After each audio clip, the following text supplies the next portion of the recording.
I'm really running low on the electric bike, but that's fine. Like, I don't really have to go to the bathroom or anything. We just pounded a lot of picnic stuff and we're like playing around. I get moving, I'm jumping, I'm bouncing, I'm running. Now we gotta get home. I know the battery's low, halfway home, and this thing just sputters. It's like, and then it shuts out. Now I got my girlfriend on the back, and I have a full stomach, just pounding, waiting to get out. I drop all the bags. I'm like, I gotta find a bathroom. One is a giant strip club. I don't know if it's open. It's across this highway. I don't know if I can even get there in time. I keep going on this bike path, but I see like the USS Enterprise. I get there and I'm like, dude, where's the bathroom? To the like front guy. And he's like, we don't have one on this pier. And I'm like, dude, I got one pier left. He's like, I think on the next one, they have a bathroom. I get there and I see a sign on the door, out of service. I'm like, dude, I'm gonna shit in front of all these people. Welcome to the Smart Nonsense Podcast, where we talk about entrepreneurship, self-development, and challenging norms. How it do? Hey, you're in a different set, Pop. People should watch this on YouTube because we edit them now. We release them. That's new. Yeah. Actually, we don't release them yet because you're the bottleneck. Chickens. You're the bottleneck. Yeah. Well, some people run competent companies and others don't. And, if you don't run a competent... As we're learning in real time, because we've got a interim CEO, I will say. We're trialing a new CEO, my brother. And he just kicked us out of the company. Full stop. Full stop, Full dude. stop. He's been trialing for about a week. He's like, well, enough of your chitter chatter. You're out. What's kind of cool, you see how the microwave works. There are two ways to react to being microwaved, which means being sent 1,000 messages when you don't want them, because we're an async company. So you just like, when you have thoughts, you bomb them. I like to bomb them. I'm a B2 bomber.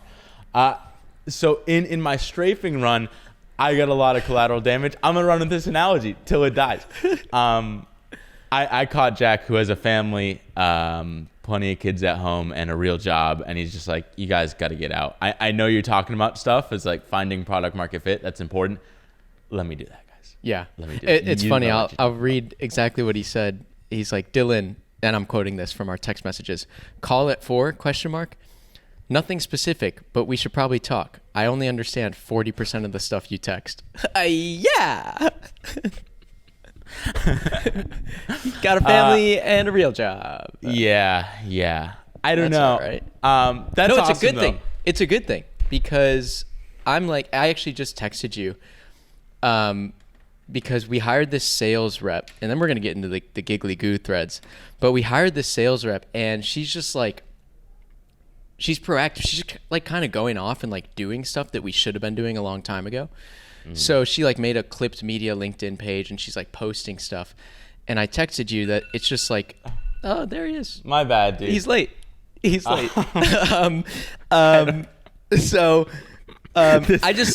thought it was really cool to see people like doing stuff without you having to like manage and ask them.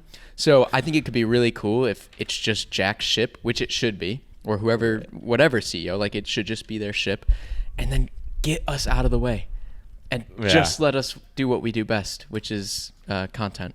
Well, content, not necessarily selling with that content, but we can make the shit out of content, dude. And I think we'll figure out the selling when we focus on it.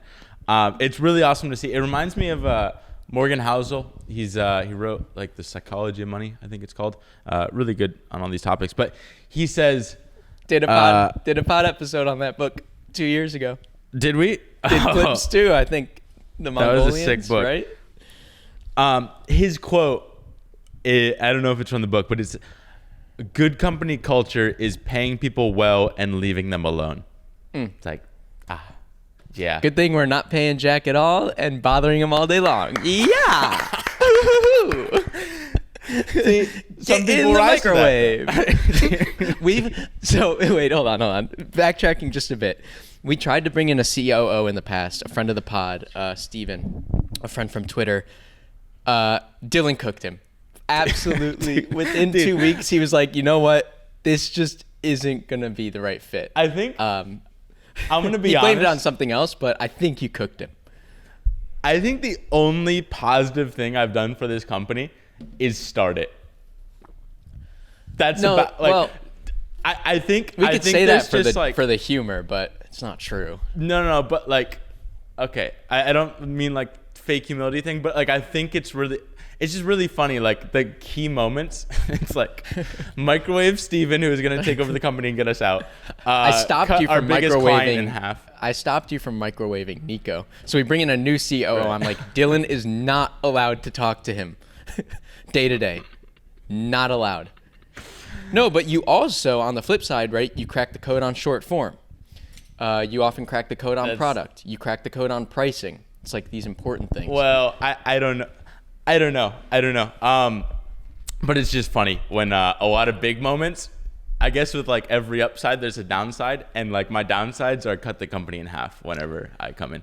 We just need to make your downsides fewer and further between. Yeah. And then then it's just more upside. Yeah. It's just more ups. Our content's sick, though. Our content's sick. So we're going to be absolutely blasting off once we focus on that. And another tweet that came out, I sent it today. It was which person in the ecosystem of growth assistant? I don't know. One of the... Yeah, probably Jesse Puggi. Maybe Jesse Puggi. And now let me forget what I was going to say. Thought of names, forgot of the point. Let's do what's that called when it's coming back? Well, it's a way to think where you kind of like think out loud. It's like groupthink is often faster than. You know the problem, dude? I got sucked into the microwave. I was cooking and I didn't get to properly prep. Normally I have. That's my why notebook. I was ignoring the microwave, right? So, yeah, we got on a kind of like just right before this, we were in this tripod group chat with my brother, and you were starting to go deep on like business models and product market fit stuff.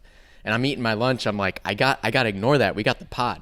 You got to compartmentalize. You microwaved yourself. I did, dude. But I like striking while the microwave's hot, dude. Nuke it. Hold on. Do we want to talk about your day? I don't know. My day? We haven't talked. So here's part of the problem. This is also part of the problem with the business. We just got overwhelmed. We haven't talked in like a week. I've got a lot of big let's talk about Oppenheimer. Okay. Let's talk about Oppenheimer because I saw it like 2 weeks ago. I don't like Christopher Nolan. Last movie of his I saw was Tenet.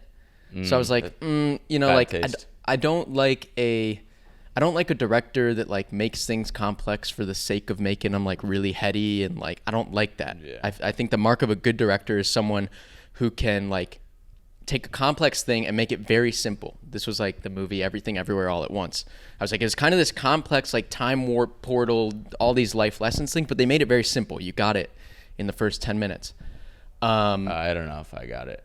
Oh no, he's in the portal. Then I saw Oppenheimer pop, and I saw it in IMAX. So a lot of people complain about like not being able to hear the dialogue in his movies. Wasn't an issue where I saw it. It was mixed beautifully. And I loved it, Pop.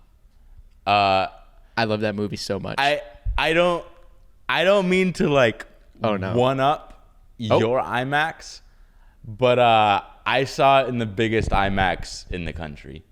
That sounds like the restaurants that say best coffee in America, and it's in the middle of nowhere, like Illinois. No, dude, this is like Manhattan, New York, dude. You can trust that as long as it doesn't say LA, best though? pizza.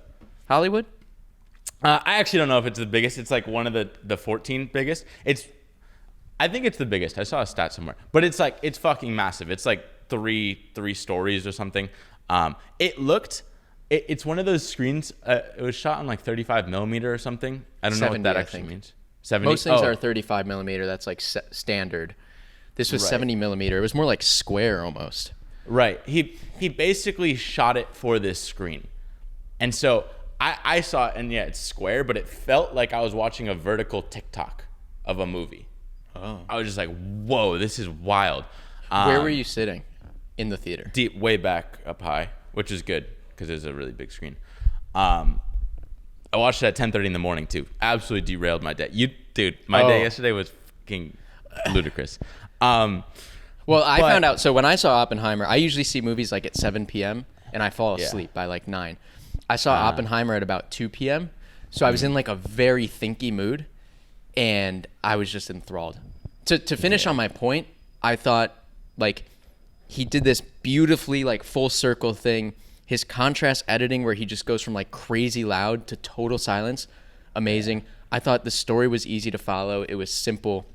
The acting was amazing from Oppenheimer, from the government officials. Matt Damon was sick. Dude, I loved it. I mean, I still don't really understand the story. I got kind of lost in the sauce. Honestly, I just wanted to learn about the science. Like, I liked your short better than the movie. Honestly, it was like... He's Christopher Nolan. he's makes a short. He's Christopher Nolan. Put that on the IMAX. You're fucking short. Yeah, so, I don't know. I was a little confused in the story sauce, but... Because he likes jumping back and forth in time, space-time continuum. And I'm like, dude, just keep me in one place and let's go chronologically. But... it's okay. He's having artistic freedom there. Though, I will say, like, his jumping back and forth, it was like he would jump into black and white, which was either the future or the past. I can't remember now. So, to me, those jumps were clear. But I probably also knew some of the backstory. Like, the villain in the story, I didn't really understand why he was poo-pooing. Like, I guess his the government guy project got screwed by Oppenheimer or something. I don't know. We don't have to get into the details. I was just kind of confused in the story. Yeah. But my big takeaway, which I think I want to have us use more of, is that contrast editing. It's like, it was the craziest when that first, spoiler alert, but the movie's been out for long enough. You should go watch it. Basically, and this is going to be released in fucking November, but it has like the first atomic test and it blows up and they're probably miles away, so this is actually somewhat accurate. You see the flash. You have these like X-ray glasses on, so you don't really get retinas burned. But like you see the flash, and you're like, "Holy shit! This is like the biggest explosion I've ever seen." And then 30 seconds later, it's just goes from complete silence to boom. I don't know how accurate that boof was. It was really loud. Or boom. Not as loud as IMAX, but it was really loud. Right, not surround sound, but not bad. And so it was just like, fuck, it like shook. It was almost a 4D experience with us. It shook the seats. So it was really cool, and he did that 2 times. And the opposite is true, right? He'll like, maybe I kind of remember the Oppenheimer. Audience. Wait 1 sec. Oppenheimer would he'd be in a dream state, and the visuals are like, he's just like thinking and thinking and thinking. He's having all these ideas. It's getting louder and louder. The tension is building, and then right, complete silence. It's just like so good. What about the audience? Am I talking about the same thing where it's like after the bomb blows up and everyone's congratulating him? Yes. And he's giving the speech, but he's like not present for the speech. Like everyone's cheering, but it's completely silent. Well, it starts, I think, as the cheers are getting louder and louder, and they're like earth-shatteringly loud. And then it goes completely silent. And then you're in this like dream state that Oppenheimer's in. Right. And it keeps panning around the audience, but now it's showing the audience as if they're like nuclear victims. So it's dead silent, and like these audience members have like vaporized. It's just like, it's so powerful. And you just hear his breathing like, yeah. It's like that. It's as if you're in his head. So that was really cool. That was my favorite part, honestly. Those two effects, and then it was just shot nicely. I did think like I am on the nerdy side of the spectrum where I want to learn about like the actual science of it, but like this is the intro to it. It felt like one of your shorts where it's like you just get all the story, and I'm like, I actually want to like learn about this. Yeah, I wanted to go and learn more about the like Act 3 of the movie, which is like the communism stuff and the government stuff. Because basically, all I know is like there was this government official that was facing re-election, right? It was like Red Scare time and these nuclear bombs. So like he was up for re-election. Like Oppenheimer was going to get in the way of his election, so he tries to paint Oppenheimer as a communist, like, and he kind of was, but he wasn't, but he might have been. But that's kind of what I want to learn more about. Well, the Red Scare shit was crazy. I came out of it thinking like, I don't know. It never really sunk in for me, the Cold War. Like Oppenheimer, why he's so stressed at the end and just like whatever distraught is because he assumes the world is going to end because now he just gave all these world powers the the key. Like, hey, this works. We've proven it. Which is often like the 4-minute mile is the thing. Like everyone thought it was impossible. One guy does it. Now everyone can basically run a sub 4-minute mile, like high schoolers can. So it's kind of a similar idea. Like he proved it, and now the whole world is just in this race after it. So he thinks it's actually going to blow up the whole world. What is my point?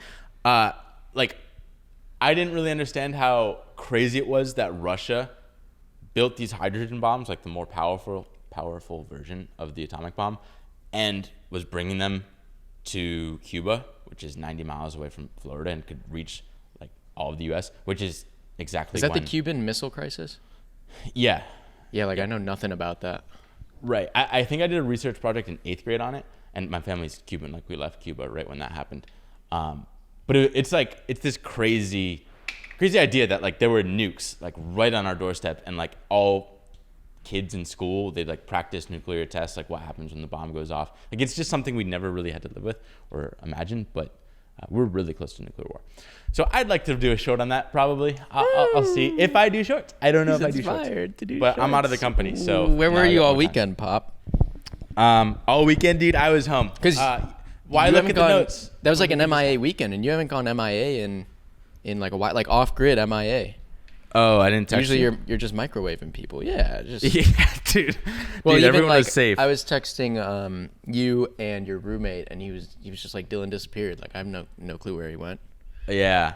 No, it was sick. It was a sick weekend. I went home, skydived with really my girlfriend. His girlfriend, yeah, there it is. Baited. Back in action. Skydove. Second time? Second time, her first, and it was my dad's proposal to his girlfriend Claudia. So whoa! Did he skydive? Yeah, they all did. We all did. Whoa! Did he propose in the air? No, he should have. See, actually he went like MIA. I didn't know all this. It was kind of funny, dude. Totally off the grid. It was a really fun weekend. But so Claudia, Slick. Hold on. Slick was strapped to somebody, dude. The lead bullet. That's the plutonium bullet, dude. That thing is thick. Whoa. So Slick Rick's my obese dad. Actually, dude. Morning of. Okay.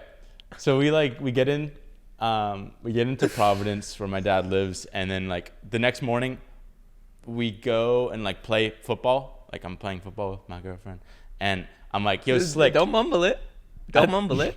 Full force. I'm playing football with my girlfriend, and I call Slick, dude. It's like noon. I'm like, because he's back at the house. Slick, you want to come out and toss the ball? And he basically, I get this. He's like, I don't know. I'm gonna go back to bed. He was sleeping, dude. Noon on a apple Friday. Don't fall far from the tree. So he like surprises us and like comes out. He like stumbles out. I throw the ball to him like 1 or 2 times, and we got like a little bit of footage. I don't know if we do B-roll, but I toss the pigskin, and he runs. Like I'm leading him pretty well, so he gets chugging, and he like grabs it, but he starts tumbling as he catches it. Oh no! And he's like, in his mind, right? You have 2 options. One is drop the football and protect yourself, obviously. 2 is secure the football, and all bets are off, dude. So Slick, you know him and his ego. He secures the football and goes down right on his rib cage. Actually, a really sad-looking fall. It was like just an old person video kind of the fall. The start of the fall. It's like a live photo, so you can see like the whole progression. Yeah, he doesn't look good, and then he knocked the wind out of himself and bruised a couple ribs. And this is like hours before we skydive, and he proposes.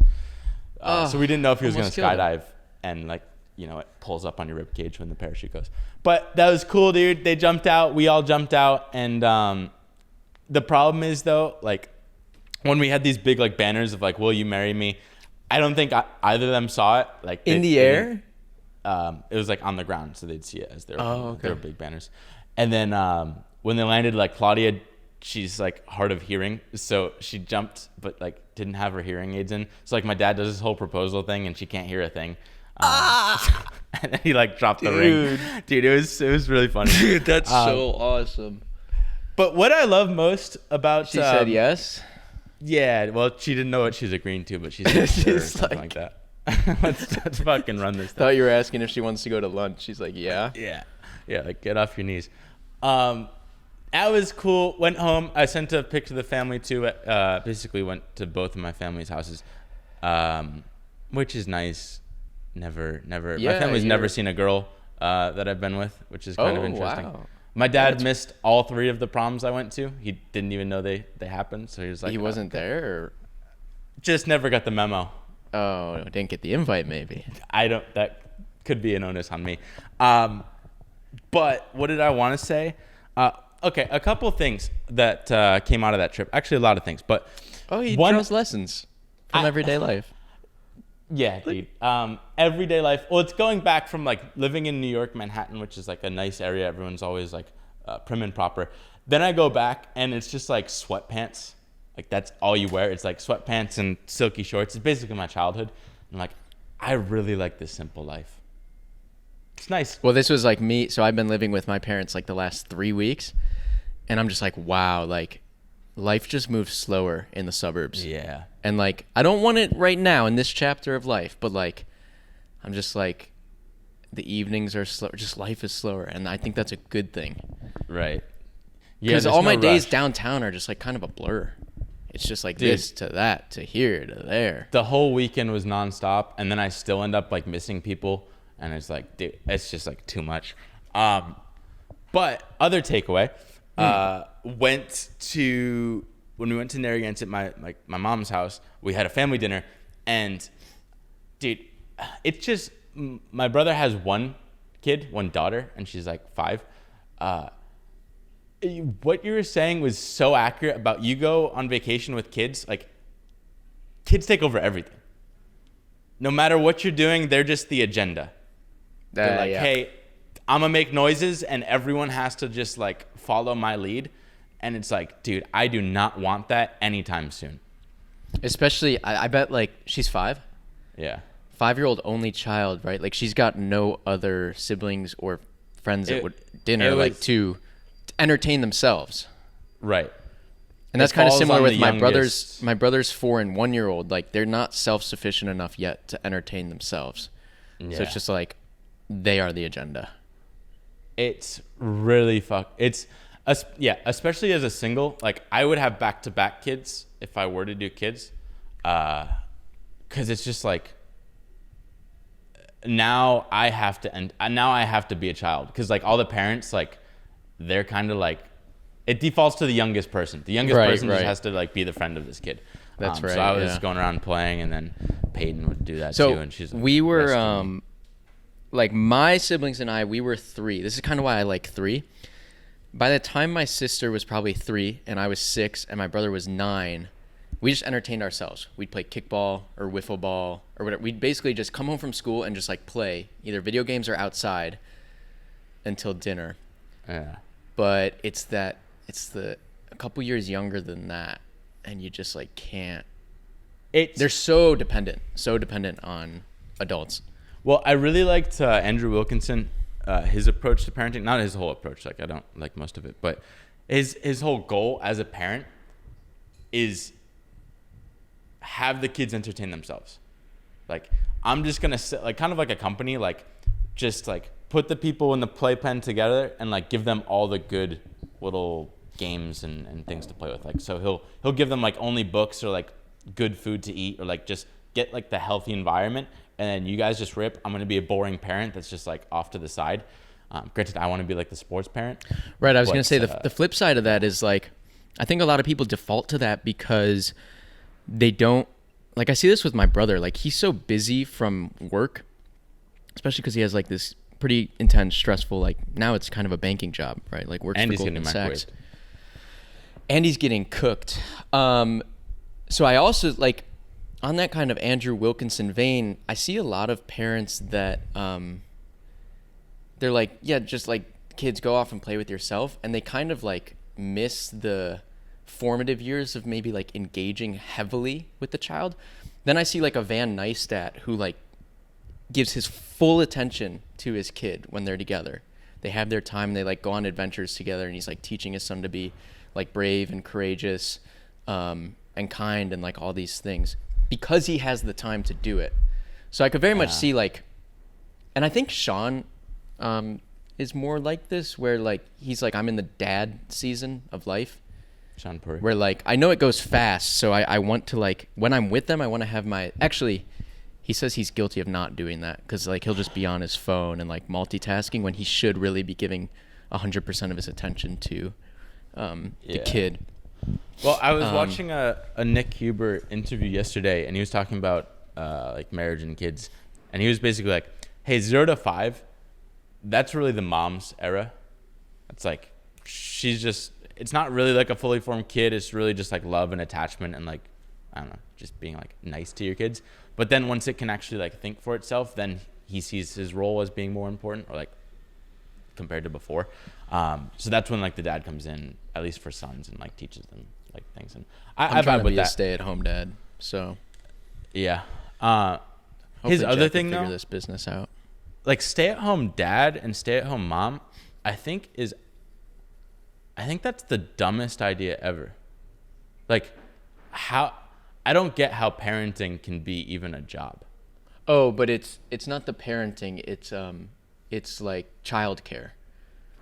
Like so much of the equation. Like, look at my brother. It's just like literally somebody to watch them because they're not in school right now. They don't start school for another week. It's like you need someone to watch them for 8 hours. But why couldn't you just have a nanny do that? You could. It's expensive. So right, you're gonna pay someone $60,000 a year to do that. It could be one of the parents if you can like afford a grandma or something. I don't know. I feel like that's like the most easily outsourced role. It's kind of like people that are like, why would you want a wife that like cooks and cleans and stuff when you can just hire someone to do that for $40,000 a year or $60,000 a year? Yeah. It's like, do the things that you're uniquely good at. I don't know. It just seems like really silly as a role to be a stay-at-home parent.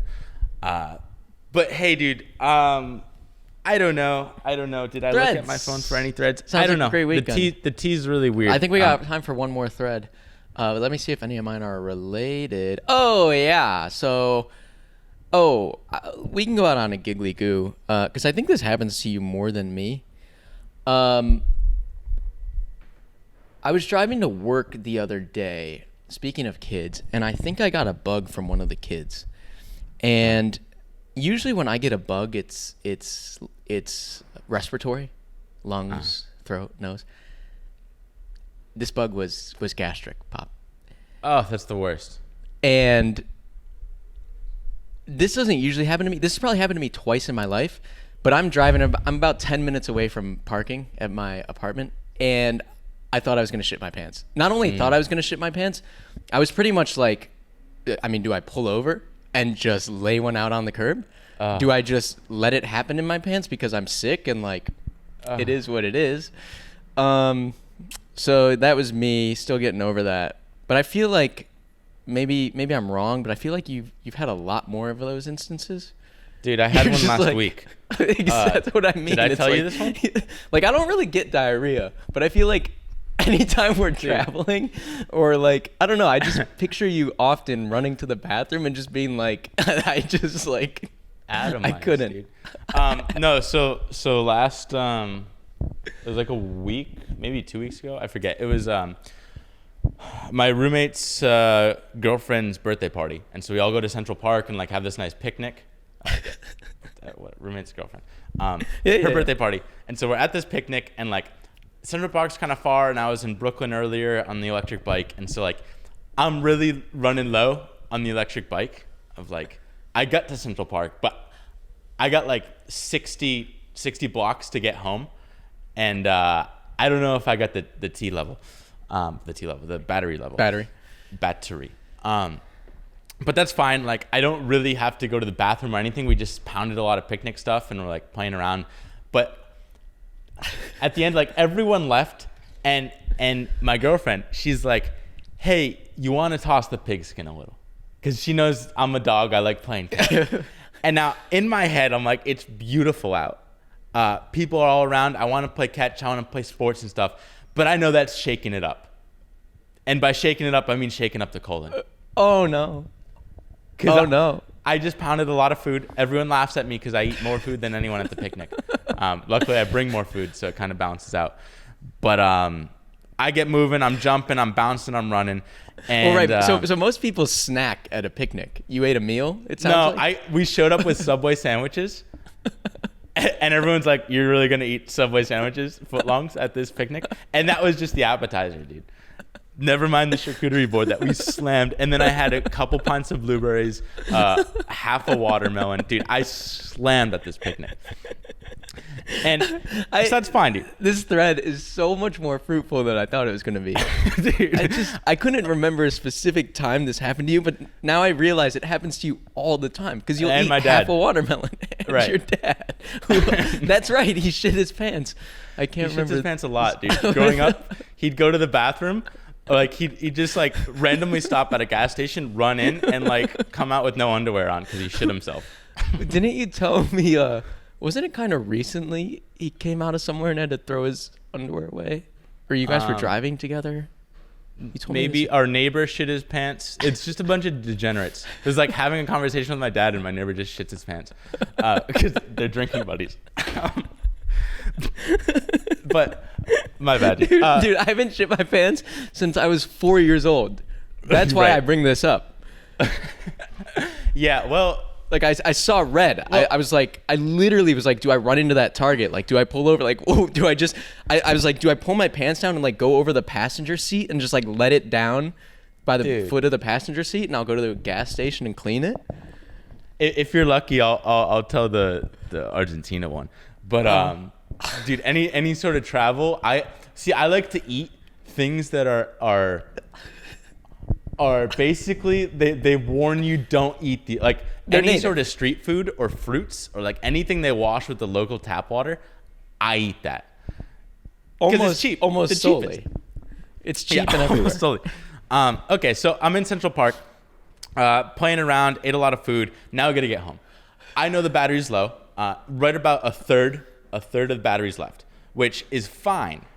What I don't know is, for some reason, a third of the battery basically means 3% battery. That can happen. Goes from 30% to 0. I'm like, I just get on the bike path. I'm maybe like halfway home. And keep in mind, it's me and my girlfriend. She's in the back. So we're like kind of weighing this thing down. So it's not helping the battery. And this thing just sputters. It's like, and then it shuts out. And now I got my girlfriend in the back. And I have a full stomach just pounding, waiting to get out. And now I have to pedal 40 blocks home. Because she doesn't know how to ride a bike. I don't know if I said that. What? The thread that keeps on giving. Well, she never grew up riding a bike. She like recently learned. So I get off. I'm like, hey, I can't pedal. I'm going to shit myself. You have to take this baton and bring us home. So she gets into the front of the bike. I grab on. And keep in mind, we also just went to a picnic. So I have like 2 huge bags of groceries on my shoulders, along with a backpack of spike ball and like every other game we brought. So I'm just full. I can't really grab her. And she doesn't know how to ride a bike. We don't have any speed, so there's zero stability. Like a bike needs speed so it can stay stable, especially with 2 people and full grocery bags. So we're basically like literally a couple walking next to us just like passes us. We try and pedal past them. We stop because we're tipping. They walk by us again. They're just laughing at us. They're like, you guys need to figure something else out. So I'm in panic. I don't have long to go. Now I'm starting to sweat. It's also 100 degrees out. I don't know if I mentioned this. And I look around. I'm right. Like this bike passes at the piers, and the piers is basically at the water, and there aren't any bathrooms around. Like what I see around me, because this is now it's like breaching. I'm in full panic mode. There's nothing. I drop all the bags. I'm like, I gotta find a bathroom. I just leave my girlfriend behind.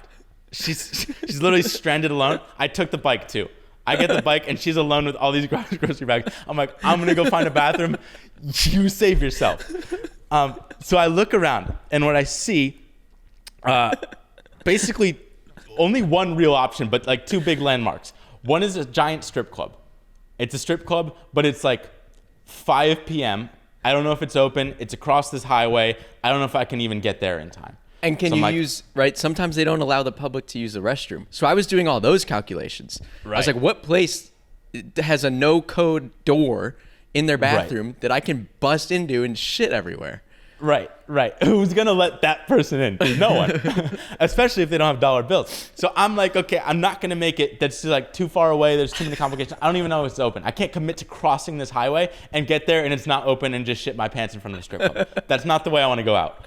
So I keep going on this bike path, and I only got about 100 feet. But I see like the USS Enterprise. It's one of the, the big like museum, The big warship. ship. The big aircraft carrier museum ship. I get there and I'm like, dude, where's the bathroom? To the like front guy. And he's like, we don't have one on this pier. And I'm like, dude, I got one pier left. He's like, I think on the next one they have a bathroom. So I'm clenched, skedaddling over there. I get to this like, dude, little hut, boot gang hut. I'm like, guys, where's the bathroom? To like the bar. They're like, the bathroom's over there. It's not even part of the bar. It's like this public restroom. I get there and I see a sign on the door. The sign is like, out of service. Yeah. I'm like, dude, I'm gonna shit in front of all these people. There's a fountain with a bunch of kids playing right next to me. I'm like, I'm gonna shit in front of all these kids and then get arrested. Because you're not allowed to do that, dude. Not if you're wearing nice clothes. You can maybe do it if you're homeless. But I'm not homeless, not yet. And so I go back to the bartender. I'm like, dude, the out of service sign, dude, the bathroom. He's like, no, it's fake news. Just go and kick the door down. So I go and I like give it a good wall up, and I find the door swings open. I run in the stalls. One stall is jammed shut with toilet paper and shit.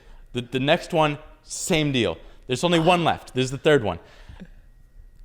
The door's like slightly ajar, and right as I'm coming in, out comes a crackhead.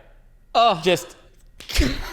I'm like, dude, crackhead didn't really flush. He's just like smelly, half shoeless, and there's like piss and stuff all over the floor because the grossest out of service public bathroom. I just, I suck it up. I figure out how to get on that bathroom and just unleash. And now, like, literally everyone from that picnic just makes fun of me because like Dylan almost shit his pants in public and didn't. But yeah, that was successful, dude. Was that going to be a threat of yours? No, that was just bottled up. Bottled up, dude.